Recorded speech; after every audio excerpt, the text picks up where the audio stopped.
سب سے پہلے خبر شامل کرتے ہیں۔ پیمرا ترمیمی بل پر تمام سٹیک ہولڈر سے مشاورت ہوئی۔ قومی اسمبلی کی قائمہ کمیٹی اطلاعات و نشریات نے پیمرا ترمیمی بل 2023 منظور کر لیا۔ وفاقی وزیر اطلاعات مریم اورنگزیب نے مزید کہا کہ ترمیمی بل تمام سٹیک ہولڈرز کے ساتھ مشاورت کے بعد تیار کیا گیا ہے۔ ان کا کہنا تھا کہ سی پی این ای ایمنڈ، P B A P F U J U اور A P N S joint action committee کی آراء کو بل میں شامل کیا گیا ہے۔ مریم اورنگزیب کا کہنا تھا کہ بنیادی مقصد آزاد ذمہ دار میڈیا کو فعال کرنا ہے۔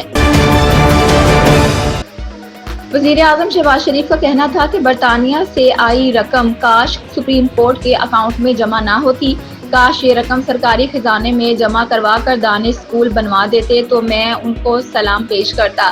تقریب سے خطاب کرتے ہوئے وزیر اعظم کا کہنا تھا کہ دانش اسکول بنانے کا فیصلہ کیا تو اشرفیہ نے مخالفت کی تھی، اشرفیہ کی مخالفت کی پرواہ نہ کی اور دانش اسکول بنائے۔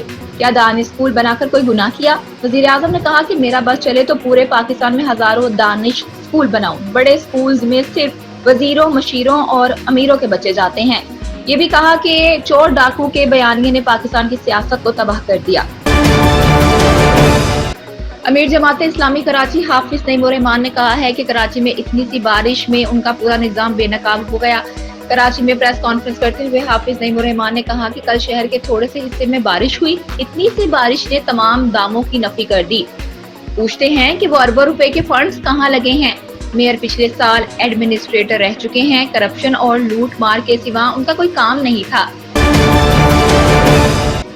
ایرانی وزیر خارجہ نے کہا ہے کہ جب تک سویڈش حکومت ان واقعات کی حقیقی معنوں میں روک تھام نہ کرے، ایران سویڈن کے سفیر قبول نہ کرے۔ ایک خبر رساں ادارے کی رپورٹ کے مطابق ایرانی وزیر خارجہ نے سویڈن میں قرآن مجید کی توہین کے خلاف رد عمل کا اظہار کرتے ہوئے کہا ہے کہ تہران میں سویڈش سفیر فعالیت انجام نہیں دے سکتا ہے۔ صدر رئیسی نے سویڈن کی حکومت کو ایران کے مذکورہ فیصلے سے آگاہ کرنے کا حکم دیا ہے۔ برطانیہ میں مقیم کشمیری بین الاقوامی تنظیم جو کہ ڈائسپورا کی نمائندگی کرتی ہے اور عالمی شہرت یافتہ تھنک ٹینک گلوبل پاک کشمیر سپریم کونسل کے چیئرمین راجہ سکندر خان ڈاکٹر شیخ رمزی اور ان کی ٹیم کے زیر اہتمام لندن شہر میں منعقدہ انسانی اسمگلنگ کو روکیں دنیا بھر میں مہمان خصوصی اور مقرر تھے، جہاں تمام شعبہ زندگی سے تعلق رکھنے والے بہت سے مقررین نے دنیا کے سب سے بڑے اربوں ڈالر کے مردوں، عورتوں اور بچوں کی تجارت کو روکنے پر زور دیا۔ وفاقی کابینہ نے بجلی 7 روپے 50 پیسے فی یونٹ تک مہنگی کرنے کی منظوری دے دی ہے۔ ذرائع کے مطابق بجلی کے بنیادی ٹیرف میں 3 سے 7 روپے 50 پیسے فی یونٹ اضافہ کر دیا گیا ہے۔ ذرائع کا کہنا ہے کہ کابینہ نے سرکولیشن کے ذریعے سمری کی منظوری دے دی ہے۔ حکومت نے بنیادی قیمت میں اضافے کی درخواست national electric power regulatory authority NEPRA میں دائر کر دی ہے۔ نیپرا اب وفاقی حکومت کی درخواست پر سماعت کے بعد فیصلہ کر دے گا۔ نیپرا کے فیصلے کے بعد وفاقی حکومت اضافے کا نوٹیفیکیشن بھی جاری کر دے گی۔ ذرائع کے مطابق قیمتوں میں اضافے کا اطلاق 1 جولائی سے کرنے کی تجویز تھی۔ 100 یونٹ والے گھریلو صارفین کے لیے بجلی 3 روپے فی یونٹ مہنگی کرنے کی تجویز تھی۔ 101 سے 200 یونٹ والے صارفین کے لیے بجلی 5 روپے مہنگی کرنے کی تجویز تھی۔ 201 سے 300 یونٹ والے صارفین کے لیے بجلی 5 روپے مہنگی کرنے کی تجویز تھی۔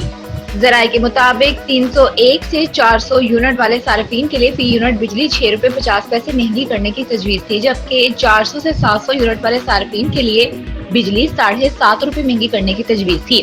خیال رہے کہ نیپرا رواں مالی سال کے لیے بجلی کے ٹیرف میں اضافے کی منظوری پہلے ہی دے چکا ہے۔ Secretary power division Rashid Langrial کا کہنا ہے کہ بجلی کے 55% صارفین پر بجلی کی قیمتوں میں اضافے کا اطلاق نہیں ہوگا، اس کا اطلاق 45% صارفین پر ہی ہوگا۔